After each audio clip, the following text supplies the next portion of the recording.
kailangan natin ay bowl, whisk, measuring cup, cold water, pancake mixture, at Biscoff. Una, ilagay ang 2 cup ng pancake mixture sa bowl.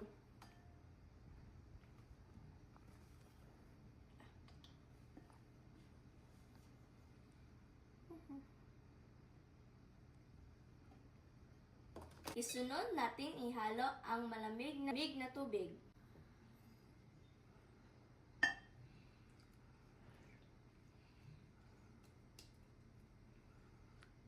Ihalo natin hanggang mag-combine.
Guys, ito nagawa natin pancake.